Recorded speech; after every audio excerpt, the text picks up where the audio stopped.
Terima kasih ke sahabat yang komen. Enjin tempang, enjin jam.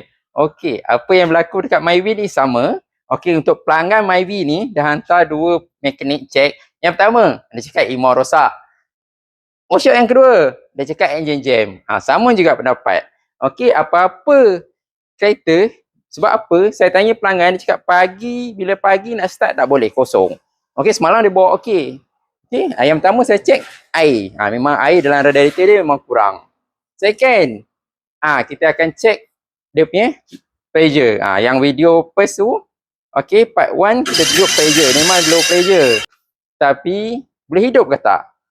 Okey, kita tengok next. Boleh hidup tak Myvi? Okey dah. Ni air masuk dalam enjin. Okey, Myvi cantik. Dia meter dah rosak. Dah pakai meter kat atas ni. Betul.